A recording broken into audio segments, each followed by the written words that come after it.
As we all know, America has a dark past riddled with racism and hate crimes that go overlooked to this day. This story is one that is infuriating, but also important.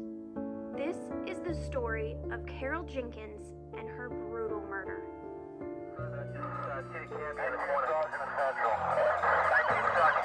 We've got a code 187.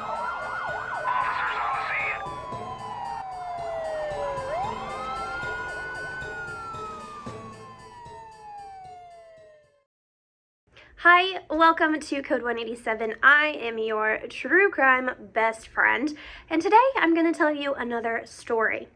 Today's story is very infuriating, has lots of triggers, so be warned right now. We discuss topics such as racism, and we're going to get to the nitty-gritty of what happened here. And so I just wanted to let you guys know that beforehand. Before we get started, I have an update. I'm sure if you've been by my page recently, you have seen we have hit 1,000 subscribers. I am still just processing that news.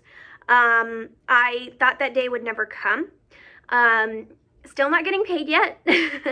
I'll update you guys when that happens, but the fact that there are 1,000 people out there who clicked subscribe on my channel just baffles me. I've always said that I would still be doing this whether I had 1 subscriber or 1 million. So I will be here giving you these videos regardless. But it's kind of cool to know that there's people out there who sit down and enjoy my videos. I love YouTube from the bottom of my heart. I sit down and at night when people are watching their shows, I watch YouTube. I keep up with YouTubers. I have people that I have watched since the beginning of their channel, and I can't believe that that could be me, that someone could be out there watching me. So thank you to everybody who's clicked that button. Thank you to everybody who's watched. I cannot thank you enough. There are a couple people out there who, they have showed up every single video. They have commented every single video. They have liked, and I see that.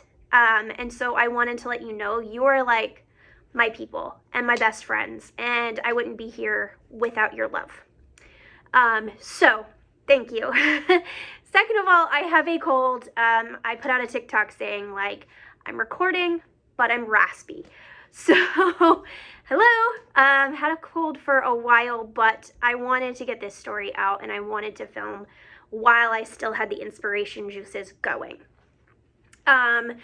So let's get into Carol's story, because this one, I saw like a little bit of it and I immediately fell in love with the story of the things we ignore, the topics that we don't like because they're uncomfy, the topics that we brush under the rug because we don't want to talk about them. America's history is one that it's uncomfortable. It is. The world's history is uncomfortable. But what makes America America is the fact that we've hopefully grown a little bit. And I do a lot of stories on this channel that say otherwise, but I'm holding out hope that there are good people out there, and let's not take this story as the negative. Let's take it of how far that we've come because of stories like this, and because we can come together and truly grow as people in a community. So let's get into the story of Carol Jenkins. It's September 1968, and 20-year-old Carol Jenkins is embarking on a new adventure. She is starting her first day as a door-to-door encyclopedia salesperson. This was different than anything Carol had done before. She worked for the Ford Motor Company until employee strikes halted her employment. Carol, I'm sure, was nervous, not only because it was her first day, but because she was Black. The town she was working in was Martinsville, Indiana. This was known as a sundown town. If you are unfamiliar with this term, this is a town that still used segregation. The white members of the community plastered signs saying only whites after sundown, and they would use intimidation and sometimes violence if this wasn't met. We will touch on more of this as we get into the story. But back to Carol on her first day. Carol came to work ready, dressed in a white cotton turtleneck, a pair of olive green wool pants, a brown jacket, and a bright yellow scarf. She was the cutest little thing. And she wasn't scared, even though she was going to a sundown town, and she knew what could happen. But she was with coworkers, so she kind of was a little settled by that. She tagged behind 2 white men and a 19-year-old Black woman. She was ready to begin her career. Carol began going from home to home, knocking, introducing herself, and I'm sure we are familiar with, would you like to buy a Collier's Encyclopedia? With not much luck, she continued on her journey. Midday through her day, 2 white men in a car began following her, catcalling at her and hurling racist slurs. She kept her head down and walked to the nearest house. She approached the home of a young white married couple, Dawn and Norma Neal. She was seeking help, asking them, "Please let me in. I've got someone following me." Norma and Dawn were kind and let her in. They called the police and waited with her until they got there. The police made a report and went to work. The police reported later that they tracked down 2 locals who admitted following her, but did nothing to harm her. After the police left to look for the men, Norma Neal walked several blocks with Carol, looking for her coworkers. They looked everywhere, but they could not find them. Norma, being the soul kind she was, offered to let Carol stay at their residence. Carol turned down the offer, saying that she did not want to trouble them further. Around 8:30 p.m., Carol then walked off, heading to the point where she was supposed to meet her coworkers to head back home to Rushville. This is the last time anyone saw her alive. Carol was described as slender, pretty, but a shy girl. She was always polite and never bothered a soul. As a child and a teen, Carol had dreams of becoming a model, and she could have done it. She always dreamed of moving from her hometown and seeing the world, but here she was, about an hour away from home, selling books. It was unclear if Carol knew just how dangerous this town was, but she may have heard from her family and friends, like when they played them in sports, how racial slurs and attacks were put on Black players. This was not somewhere a young Black girl wanted to be after dark.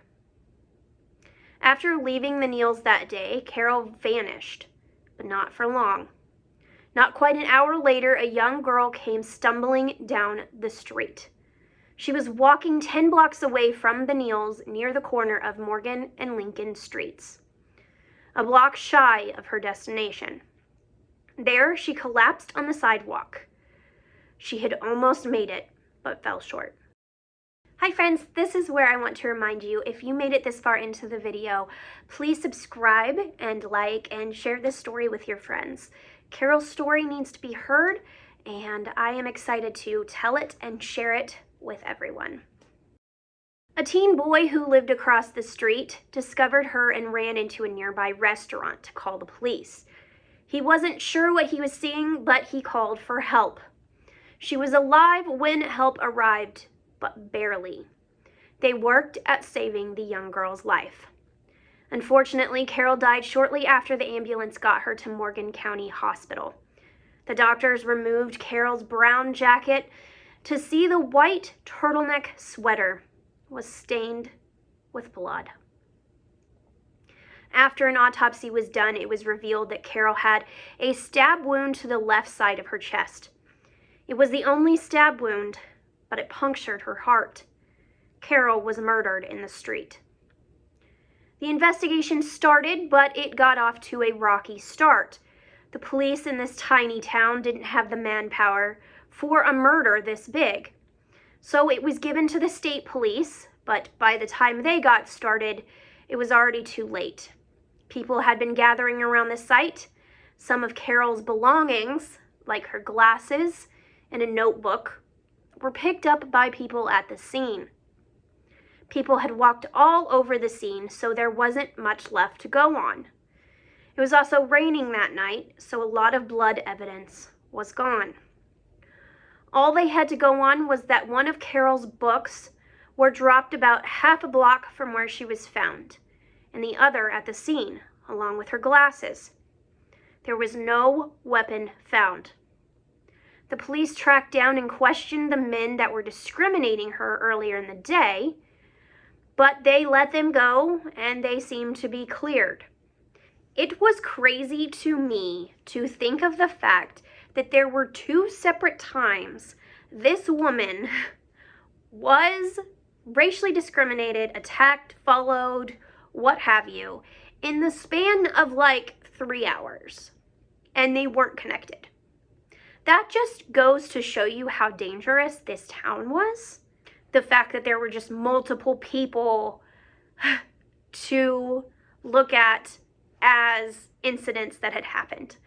I can't imagine what it was like, and I tried to put myself in Carol's shoes, but I will never understand what that feels like. This town has been known to have a reputation, and that reputation was that it was one of the most, or the most, racist towns in America. Its history is entangled with the KKK, starting back in the 1920s. This town was filled with KKK members. This being a sundown town was generations of previous slave owners and KKK members. Racism had its hold on Martinsville decades before the murder of Carol Jenkins. Martinsville held Klan rallies shortly before the death of Carol. This town was known to run out anyone with darker skin. Even recently in 1998 and 2012, visiting sports teams have been terrorized, purposely hurt, and called names. Even racist comments about COVID to Asian American community members. It's a terrifying history, but it's true, and it's our history as a country. I am sure that not all people in this area, in this town, are this way. Not even people maybe from those families. Maybe they have changed. But some of these events are real, and some of the people still there are expressing the same thoughts and the same actions.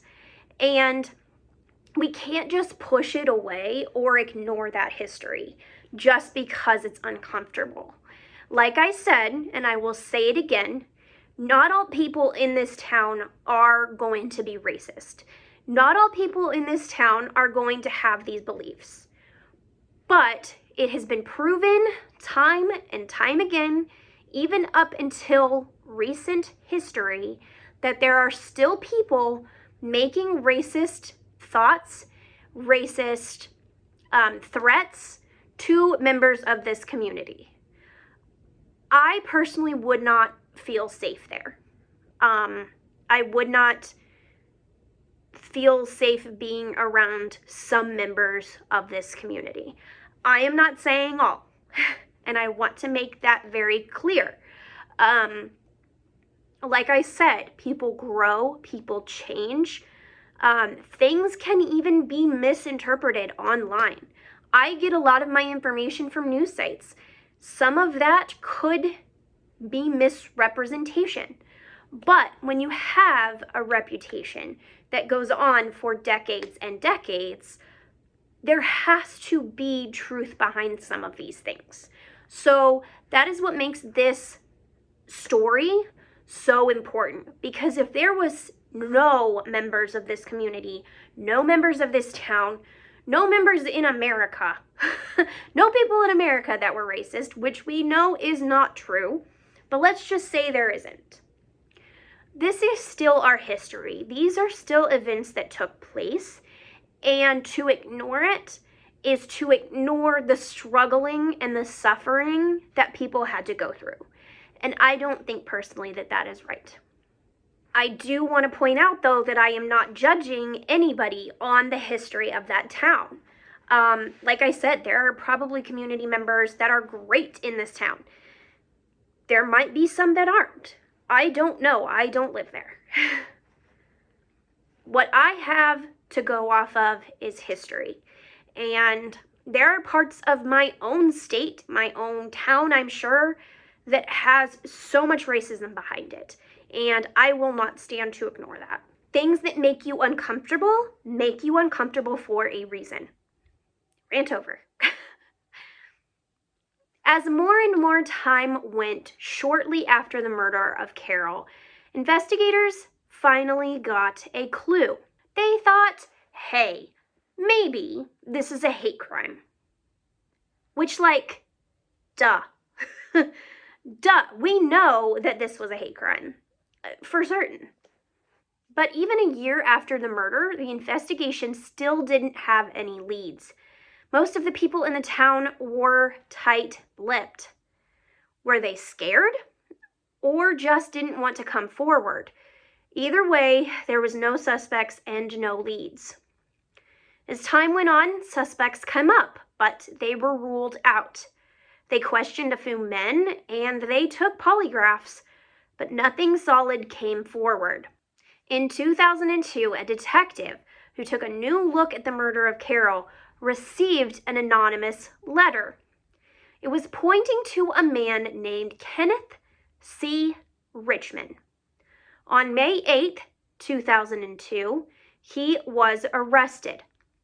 Kenneth was a career criminal with a history of bizarre behavior and affiliation with groups such as the KKK. He denied that he ever did anything to Carol Jenkins, but there was a big twist coming that no one was prepared for. The big twist was 40-year-old Shirley Richmond McQueen. And they were in for a very powerful story. Shirley said that when she was a 7-year-old child, she was riding in the back seat of her dad's car that night. They weren't from that town, and they were just passing through. That is when her father and another man, which was a friend of her father's, pulled the car over when they saw Carol walking. Shirley watched in the back seat, horrified, as they stabbed Carol with a screwdriver. Shirley told police all of what Carol was wearing, even though that wasn't released to the public yet, even down to that yellow scarf. She said when she got home, her father gave her $7, one for each year of her life, and made her promise not to tell anyone what she saw. Kenneth, who was 70 in 2002, was getting older and time was running out. He was arrested and charged, but declared incompetent to stand trial. Then on August 31st, 2002, he died of cancer. Most say that Kenneth is responsible for the murder of Carol Jenkins, but will we ever know for sure? And why did he pick her? Was this just the first Black person he saw? Now Carol's life is marked as a part of history that we all turn away from. It is too painful, too awkward, and too hard. But Carol's death is still important, because if we ignore it, no change can come from it. Carol was shy and a great person, and she deserved more of all of us. Let's work to make her death a reminder of what everyone is fighting for. If you do anything today, please share Carol's story. It doesn't have to be mine. Just please get the word out about Carol Jenkins.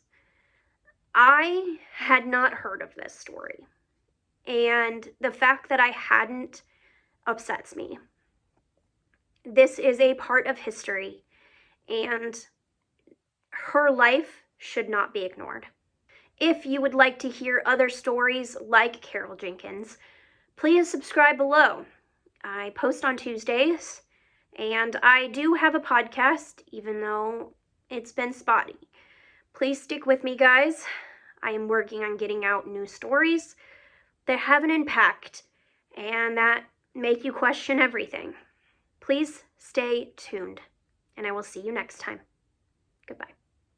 Hi guys, I just wanted to say I hope you enjoyed this video. If you like any of the content for Code 187, please click that subscribe button, that like button, that share button.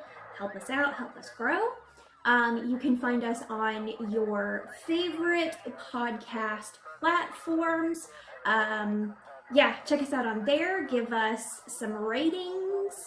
Tell us what you think.